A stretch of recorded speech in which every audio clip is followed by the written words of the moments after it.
نحمده ونصلي ونسلم على رسوله الكريم أما بعد فأعوذ بالله من الشيطان الرجيم بسم الله الرحمن الرحيم وأيوب إذ نادى ربه أني مسني الضر وأنت أرحم الراحمين فاستجبنا له فكشفنا ما به من ضر وآتيناه أهله ومثلهم معهم رحمة من عندنا وذكرى للعابدين صدق اللہ العظیم۔ یہ سورۃ الانبیاء کی آیات میں سے دو آیات مبارکہ ہیں جن میں اللہ سبحانہ و تعالیٰ نے اپنے انبیاء میں سے ایک عظیم پیغمبر حضرت ایوب علیہ السلام کے واقعات کو بہت ہی مختصر اور جامع الفاظ میں ان کا ذکر فرمایا ہے۔ ایوب علیہ السلام حضرت نوح علیہ السلام کی اولاد میں سے اوس کے بیٹے تھے، اور یہ جہاں آج قبیلہ عاد کی جو بستیاں ہیں وہیں ان کی بود و باش تھی، اور حضرت اسحاق علیہ السلام کے بعد یہ دنیا میں تشریف لائے، انہی کی اولاد اور نسل میں سے یہ عربی نسل تھے۔ اللہ نے ان کو دنیاوی مال و دولت سے بے شمار نعمتیں عطا کر رکھی تھی۔ ان کے مویشیوں میں سے ان کے پاس جو بھیڑیں اور بکریاں تھیں، سفر ایوب کے نام سے ایک صحیفہ ہے جو عہد عتیق کے حوالے سے تورات کا ایک حصہ ہے، جس میں ان کی تفصیل، داستان، واقعات تقریباً 50 صفحوں پر پھیلے ہوئے ہیں، اور حضرت موسیٰ علیہ السلام نے ان کے واقعات و احوال کو ذکر کیا اور اس کو تورات کا حصہ بنا دیا گیا۔ قرآن مجید نے بہت ہی مختصر اور سادہ سے الفاظ میں یہاں ان کی وہ ساری داستان جو سفر ایوب میں تفصیل سے ذکر کی گئی ہے چند ایک جملوں میں بہت ہی جامعیت کے ساتھ بیان کر دی۔ حضرت ایوب علیہ السلام انتہائی مالدار شخص تھے، زراعت ان کی اتنی وسیع تھی کہ 500 جوڑے بیلوں کے صرف ان کی زراعت کی کاشتکاری کے لیے تھے، اور بھیڑیں جو ان کی تھیں ان کے بارے میں آتا ہے کہ وہ 5000 کے قریب تھی، اور اسی طرح بار برداری کے لیے جو گھوڑے، گدھے، اونٹ وغیرہ تھے، اونٹوں کے بارے میں بھی آتا ہے کہ ان کی تعداد 1000 کے قریب تھی، اور گدھے اور گھوڑے وغیرہ 500 وہ تھے بوجھ اٹھانے کے۔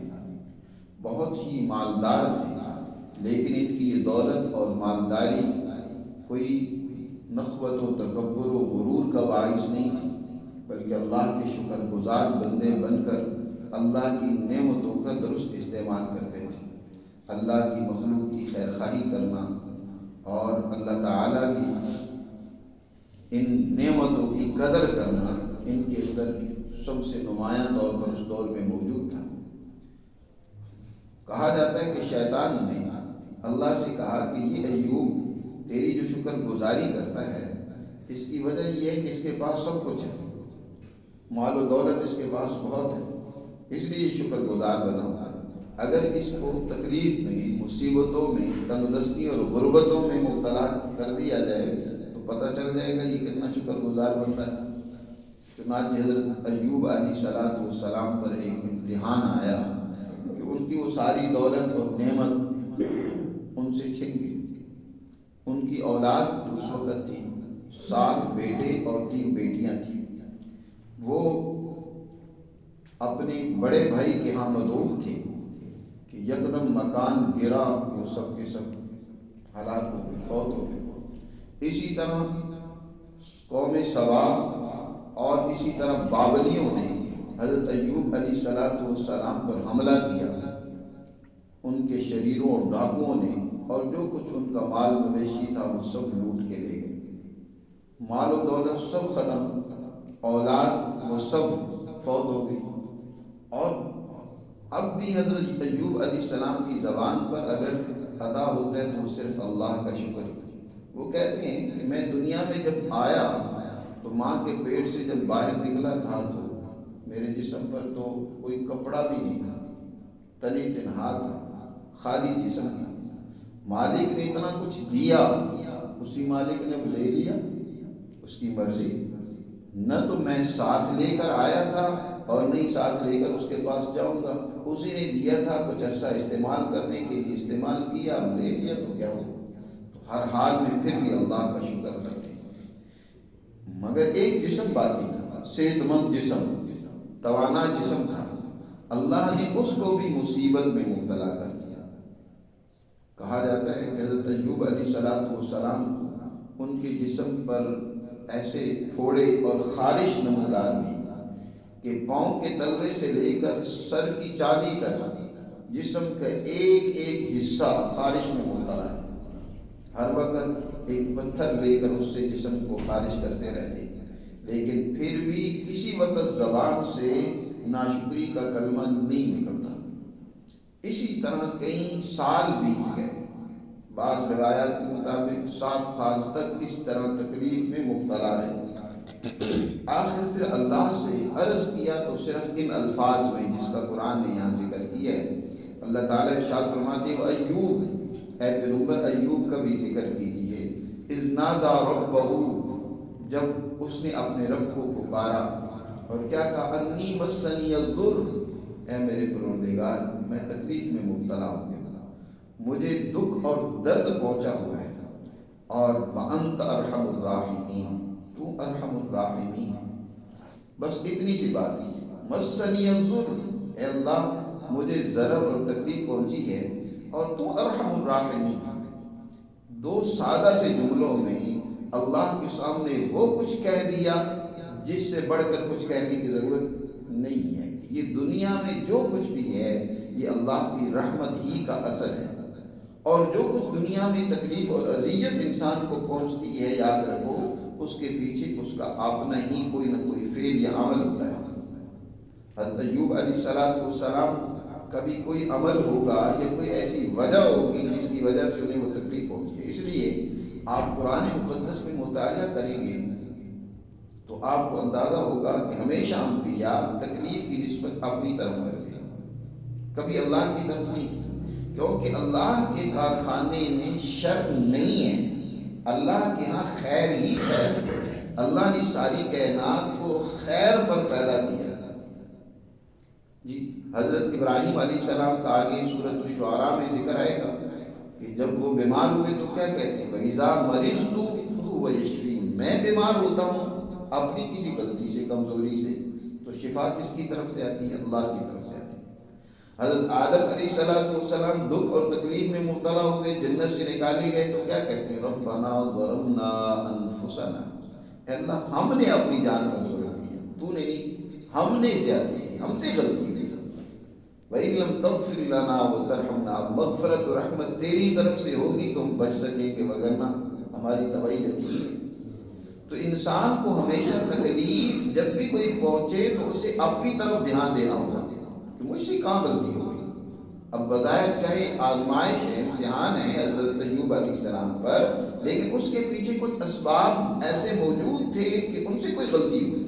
ہو سکتا ہے کسی موقع پر ان نعمتوں کے اندر کوئی غرور کی صورت پیدا ہو گئی ہو، یا کوئی ایسی کوئی ان سے غلطی یا لغزش ہوئی ہو، یا کوئی ایسا معاملہ ہوا ہو کہ اس لیے وہ کہتے ہیں کہ میری وجہ سے مجھے دکھ پہنچا ہے میرے پروردگار، تیری طرف سے تو رحم ہی رحم ہے، تیرے طرف سے تو کرم ہی کرم ہے۔ یاد رکھو اس دنیا میں اللہ کا اصل کرم ہی کرم ہے، اس کی رحمت ہی رحمت ہے۔ اس لیے قرآن کی وہ آیت مبارکہ بھی سامنے رکھنی چاہیے جس میں اللہ نے ارشاد فرمایا وَتُعِزُّ مَن تَشَاءُ وَتُذِلُّ مَن تَشَاءُ بِيَدِكَ الْخَيْرُ، اے اللہ جسے چاہتا ہے تو عزت دیتا ہے، جسے چاہتا ہے تو ذلت دیتا ہے۔ دیکھیں یہ جو ذلت ہوتی ہے بظاہر یہ شر ہے، ایک آدمی ذلیل ہو گیا، رسوا ہو گیا، وہ تباہ ہو رہا ہے، لیکن آگے اللہ نے ارشاد فرمایا بِيَدِكَ الْخَيْرُ، تیرے ہی ہاتھ میں ہر طرح کا خیر ہے۔ یہ بظاہر ذلت ہے، بظاہر رسوائی ہے، لیکن اس کے پیچھے بھی اصل خیر کار فرما ہے، کیونکہ اس کے ہاں تو خیر ہی خیر ہے، شر اس کے ہاں نہیں ہے۔ بیدک الخیر، انکا یعنی کہا کہ شر بھی اسی کے ہاتھ میں ہے، نہیں بیدک الخیر. کئی مرتبہ ذلت اور رسوائی جو انسان کو پہنچتی ہے تو اس کے پیچھے بھی اسباب اس بندے کی طرف سے، اس قوم کی طرف سے، ان افراد کی طرف سے اختیار کیے جاتی ہیں. لہذا ان اسباب کے نتیجے میں جب انہیں شر پہنچتا ہے تو وہ شر اس ذات، اس شخص کے لیے، مگر نفی نفسی اللہ نے تو اس کائنات میں، اس دنیا میں خیر ہی رکھا ہے، شر نہیں ہے. کوئی بیمار ہو، کسی کو دولت ملے، کسی کو نہ ملے، اس کے پیچھے بھی خیر ہی کار فرما ہوتی ہے. وہ بظاہر بندے کی نسبت سے اس کو وقتی طور پر تکلیف اور شر محسوس ہوتا ہے، وگرنہ قدرت کے خانے میں تو خیر ہی خیر ہے. اس لیے حضرت ایوب علیہ السلام یہاں جو اللہ سے التجا کرتے ہیں تو اس میں یہی کہتے ہیں وَأَنْتَ أَرْحَمُ الرَّاحِمِينَ، تو ارحم الراحمین ہے. جو کچھ ہے تیری رحمت کا نتیجہ اور اثر ہے، تیری رحمت کا ہی فیضان ہے اس کائنات کے اندر. یہ ساری نعمتیں، ساری دولتیں، صحتیں، سب کچھ ہے. تو اے اللہ میں تکلیف میں مبتلا ہو چکا ہوں اپنی کمزوریوں کی وجہ سے، تو میرے اوپر مہربانی کر. تو اللہ نے اپنے اس بندے ایوب علیہ السلام کی اس پکار اور دعا کو سنا. فاستجبنا لہ، ہم نے اس کی پکار کو سنا اور قبول کیا، اور نتیجہ یہ نکلا کہ فکشفنا ما بہ من ضر، وہ جو تکلیف ان کو پہنچی تھی ہم نے وہ ان سے دور کر دی.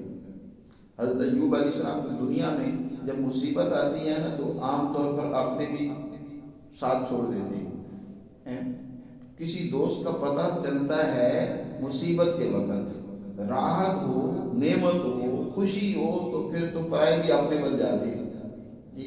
اور جب دکھ اور تکلیف پہنچے نا تو پتہ اسی وقت چلتا ہے. تو اب یہ مصیبت میں ہے، تکلیف میں مبتلا ہیں، خارش جسم پر لگی ہوئی ہے، مال و دولت سب لٹ گیا، تو بہت سارے اپنے بھی چھوڑ گئے. جو جان پہچان والے دوست احباب، جو رشتہ دار تھے وہ بھی بیگانے ہو گئے، بلکہ اس شہر سے شہر والوں نے نکال دیا کہ تمہاری وجہ سے ہم کسی بیماری میں نہ مبتلا ہو جائیں. انہوں نے باہر ایک جھونپڑا ڈال کر وہاں ہر وقت اللہ کی عبادت اور اس کی شکر گزاری میں لگے ہوئے.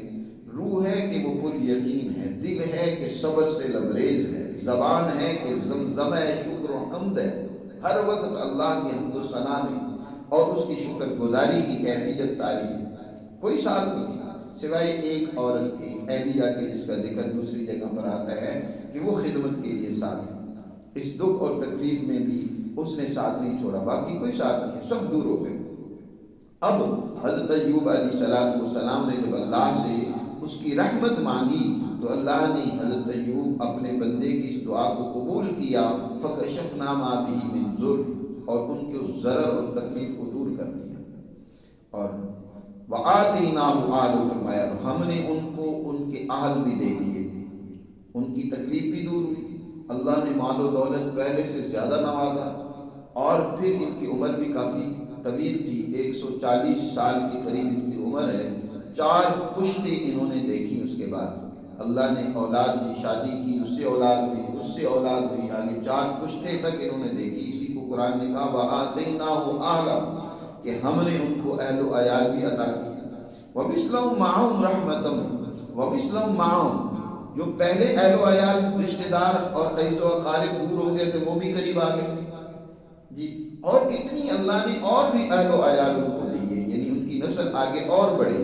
اور فرمائے یہ سب رحمت من عندنا، ہماری ہی رحمت کا نتیجہ تھا. حضرت ایوب نے اللہ سے رحمت کی درخواست کی تھی، اور یہ ساری دولتیں، نعمتیں اللہ نے پھر انہیں عطا فرمائی.